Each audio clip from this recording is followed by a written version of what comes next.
മക്കളെ, എല്ലാവർക്കും സൈലന്റ് ലേണിംഗിലേക്ക് സ്വാഗതം. അപ്പൊ നമ്മൾ മറ്റൊരു പ്രധാനപ്പെട്ട വീഡിയോ ആയിട്ടാണ് ടീച്ചർ വന്നത്.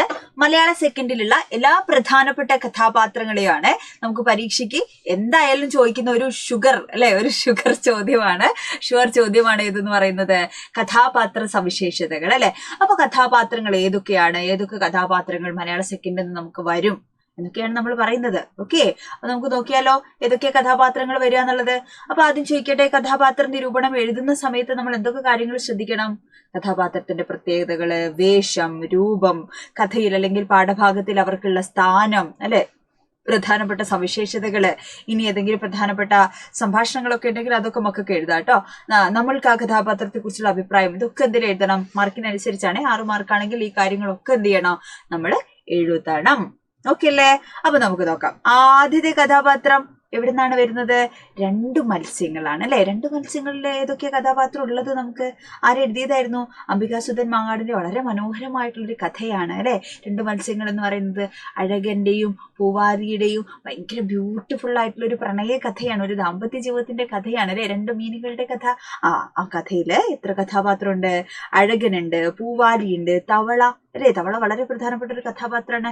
പച്ചപ്പനങ്കിടി തത്ത അല്ലെ. ഇതൊക്കെ ഇതിൽ വരുന്ന പ്രധാനപ്പെട്ട കഥാപാത്രങ്ങളാണ് അല്ലെ. അപ്പൊ നോക്കിയാലോ, നമുക്ക് സവിശേഷതകൾ നോക്കിയാലോ. ഏറ്റവും കൂടുതൽ തവണ ചോദിച്ചിട്ടുള്ള ഒരു ചോദ്യം ആരുടെയാണ്? തവളയുടേതാണ് കേട്ടോ. തവളയുടെ ദൗത്യത്തെ കുറിച്ച് അല്ലെങ്കിൽ തവളയുടെ കഥാപാത്രത്തെ കുറിച്ചൊക്കെ എന്ത് ചെയ്യും, ചോദ്യങ്ങൾ വരും അല്ലെ. അപ്പൊ ഒരു ബുദ്ധ സന്ദേശകനായിട്ടാണ് അല്ലെ, ബുദ്ധന്റെ സന്ദേശവാഹകനായിട്ടാണ് ആര് വരുന്നത്? നമ്മളുടെ തവള കഥയിൽ വരുന്നത്. പുതിയ കാലത്ത് അല്ലെ, ഏറ്റവും പുതിയ കാലത്ത് വിവേകമുള്ള ഒരു പണ്ഡിതനൊക്കെ ആയിട്ടാണ് അല്ലെ തവളയുടെ വാക്കുകള്. ഒരുപാട് അറിവുള്ള ഒരാളായിട്ട് നമുക്ക് ഫീൽ ചെയ്യുന്നു അല്ലെ. അപ്പൊ സ്നേഹത്തിന്റെയും കാരുണ്യത്തിന്റെയും ഒക്കെ സ്നേഹ സ്പർശനം ഏറ്റുവാങ്ങിയിട്ടുള്ള ഒരു ചിരഞ്ജീവി ആയിട്ടാണ് എന്ത് ചെയ്യുന്നത്, നമ്മള് തവളയെ കാണുന്നത്. ഓക്കെ, തവള എങ്ങനെയാ കാണുന്നത്?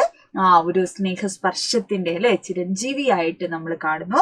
പിന്നെ പരിസ്ഥിതി സങ്കല്പങ്ങളെ കുറിച്ചിട്ടൊക്കെയുള്ള ഒരു തലതിരിഞ്ഞ വികസനത്തെ കുറിച്ചിട്ടൊക്കെയുള്ള അല്ലെ സമൂഹത്തിന്റെ മനുഷ്യരുടെ ഇടപെടലുകളെ ശക്തമായിട്ട് എതിർക്കുകയും വിമർശിക്കുകയും ഒക്കെ ചെയ്യുന്നുണ്ട് കേട്ടോ, പ്രതികരിക്കുന്നുണ്ട് തവള. പിന്നെ പൂവാലിക്കും അല്ലെ പ്രത്യാശയുടെ അല്ലെ നിറവുകൾ കാണിച്ചു കൊടുക്കുന്ന ഒരു കഥാപാത്രമാണ്.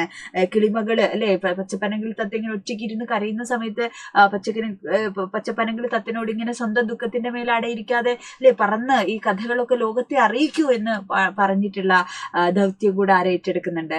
തവള ഏറ്റെടുക്കുന്നുണ്ട്. അപ്പൊ വളരെ പ്രധാനപ്പെട്ട അല്ലെ കഥാപാത്രങ്ങളിൽ ഒന്നാണ് നമ്മൾ 2 മത്സ്യങ്ങളിലുള്ള തവളയുടെ കഥാപാത്രം. ഇനി നമ്മൾ പോകുന്നത് ഏതാണ്? തേൻകനി എന്ന് പറയുന്ന നാടകമാണ് അല്ലെ. തേൻകനി എന്ന് പറയുന്ന നാടകം ആരായിരുന്നു എഴുതിയത്? വയലാർ വാസുദേവ പിള്ളയാണ്. അപ്പൊ അദ്ദേഹത്തിന്റെ ഈ നാടകം കുട്ടികൾക്ക് വേണ്ടി എഴുതപ്പെട്ട നാടകമാണ് അല്ലെ. അപ്പൊ ഇതില് 2 കഥാപാത്രങ്ങൾ പ്രധാനമായിട്ട് നമുക്ക് പഠിക്കാനുള്ളത്. ഒന്നാരാണടാ?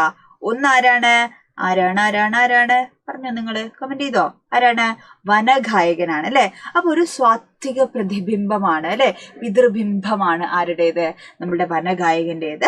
അപ്പൊ എന്ത് ചെയ്യുന്നു? ഗുണപാഠ കഥകളിലൂടെ, കളികളിലൂടെ അല്ലെ പലതും കുട്ടികളെ കൊണ്ട് ചെയ്ത് പഠിപ്പിക്കുന്നു.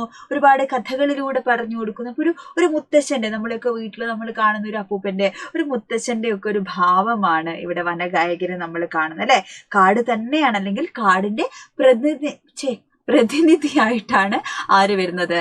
നമ്മളുടെ വനഗായകൻ വരുന്നത്.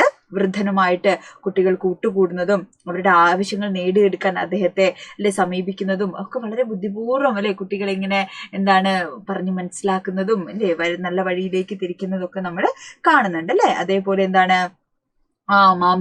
മാവിൽ കയറി മാമ്പഴം കുലുക്കി കൊടുക്കുന്നതും കൊഴിഞ്ഞു വീണപ്പോ മാമ്പഴം കല്ലാകുന്നതൊക്കെ കൃത്യമായിട്ട് അല്ലെ അദ്ദേഹം എന്ത് ചെയ്യാണ്? കുട്ടികളെ അധ്വാനത്തിന്റെ മഹത്വം പഠിപ്പിക്കുകയാണ്. അവനോന് മാങ്ങ തിന്നണമെങ്കിൽ എന്ത് ചെയ്യണം? അവനോൻ കയറി പറിച്ചു തിന്നണം അല്ലെ. അല്ലാണ്ട് കുട്ടികൾക്ക് ചെത്തിപ്പൂളി തിന്നാൻ പാകത്തിൽ എന്ത് കൊടുക്കാൻ പാടില്ല? മാമ്പഴങ്ങളൊന്നും കൊടുക്കരുത് അല്ലെ. അങ്ങനെയുള്ള കുട്ടികൾ മോശമായി പോവും. അവരെന്ത് ചെയ്യട്ടെ? അവര് വേണമെങ്കിൽ പറിച്ച് കഴിക്കട്ടെ എന്ന് പറയുന്ന സ്വഭാവമാണ് അല്ലെ. അതുപോലെ പേടിയുള്ള ഭദ്രൻ എന്ത് ചെയ്യുന്നു? അതൊക്കെ മാറ്റി മിടുക്കനാക്കി ആക്കി മാറ്റുന്നത് ആരാണ്? വനഗായകനാണ് അല്ലെ. ഇങ്ങനെ ഒരുപാട് ഗുണങ്ങളുള്ള അല്ലെ കുട്ടികളെ എന്താണ് അധ്വാനത്തിന്റെ മഹത്വം തിരിച്ചറിയിക്കുന്ന ഒരു കഥാപാത്രമാണ് ആര്? വനഗായകൻ എന്ന് പറയുന്ന കഥാപാത്രം. ഓക്കെ, ഇനി അടുത്ത കഥാപാത്രം ആരുടെയാണ്? ഭദ്രന്റെയാണ് അല്ലെ. അപ്പൊ ഭദ്രന് രണ്ട് സവിശേഷതകൾ നമുക്ക് കാണാം. ആദ്യത്തെ ഭാഗത്ത് ഭദ്രൻ ഒരു പേടിത്തൊണ്ടരാണ്, ഉമ്മാക്കിയെ പേടിച്ച് കാട്ടുപോകരുത് അല്ലെ, അമ്മമ്മമാരും മുത്തശ്ശി കഥകളിലുള്ള ഉമ്മാക്കികളെയൊക്കെ പേടിച്ചിരിക്കുന്ന കഥാപാത്രമാണ് ആരുടെ? ഭദ്രന്റെ അല്ലെ. നമ്മൾ കുട്ടികളുടെ ഒരു പ്രതിനിധിയായിട്ടാണ് ഭദ്രനെ അവതരിപ്പിക്കുന്നത്. ഒരുപാട് കുഞ്ഞുങ്ങൾ അങ്ങനെയുണ്ട് അല്ലെ. വെയിൽ കൊള്ളാൻ പാടില്ല, മഴ കൊള്ളാൻ പാടില്ല എന്നൊക്കെ പറഞ്ഞിട്ട് എപ്പോഴും ഇങ്ങനെ ഭയന്നിരിക്കുന്ന കുഞ്ഞുങ്ങൾ അല്ലെ. അപ്പൊ അധ്വാനിക്കാതെ അല്ലെ കഷ്ടപ്പെടാതെ മാമ്പഴം തിന്നാൻ ശ്രമിച്ചവന് ലഭിക്കുന്ന കല്ലിലൂടെ എന്ത് ചെയ്യുന്നു അല്ലെ, ഭദ്രനെ പോലെയുള്ള കുട്ടികൾ തിരിച്ചറിയാണ്, അധ്വാനത്തിന്റെ മഹത്വം തിരിച്ചറിയുന്നു.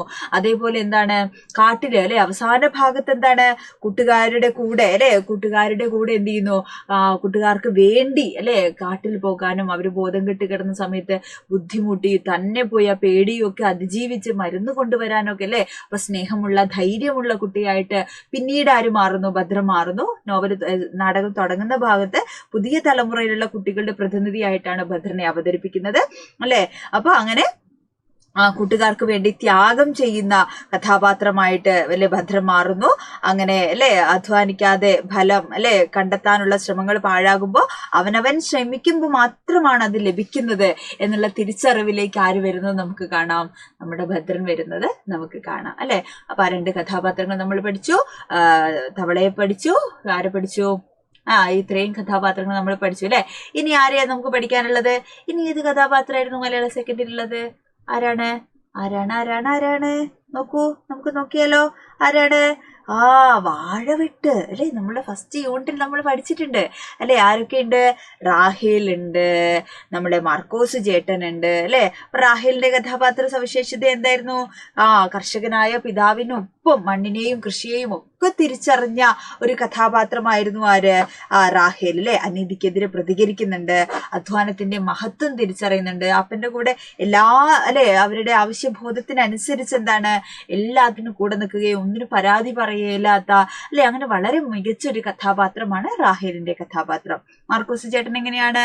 മണ്ണിനെ അറിഞ്ഞ് കൃഷി ചെയ്തിട്ടുള്ള ഒരു യഥാർത്ഥ കർഷകനായിരുന്നു ആര്? മാർക്കോസ് ചേട്ടൻ അല്ലെ. ഒരു മികച്ച കുടുംബനാഥനാണ്, കൃഷിയെക്കുറിച്ച് പാരമ്പര്യമായി അല്ലെ അറിവുള്ള ആളാണ്, അനീതിക്കെതിരെ ശബ്ദമുയർത്തിയ ആളാണ്, പ്രതികൂല സാഹചര്യത്തിലും കൃഷിയെ നെഞ്ചോട് ചേർത്ത് പിടിച്ചിട്ടുള്ള ഒരു കഥാപാത്രമാണ് നമ്മളുടെ മാർക്കോസ് ചേട്ടന്റെ കഥാപാത്രം അല്ലെ. സസ്യങ്ങൾ എന്ത് ചെയ്തിരുന്നു? മക്കളായി കാണുന്ന വിശാലമായ കാഴ്ചപ്പാടിന്റെ ഉടമയായിരുന്നു ആര്? നമ്മളുടെ മാർക്കോസ് ചേട്ടൻ. ക്ലിയർ ആണോ? സെറ്റാണോ? മനസ്സിലായോ? ഓക്കെ, ഇനി അടുത്തൊരു കഥാപാത്രം കൂടെ ഉണ്ടല്ലോ നമുക്ക്. ആരാണ് കഥാപാത്രം? നമ്മളുടെ ഏത് പാഠത്തിലെയാണ്? നമ്മളെ എണ്ണ നിറച്ച കരണ്ടിയിലെ കഥാപാത്രമുണ്ട് അല്ലെ. അപ്പൊ അതും വളരെ പ്രധാനപ്പെട്ട കഥാപാത്രമാണ്. ഇനിയുള്ളതൊക്കെ ടീച്ചർ എന്ത് ചെയ്യും?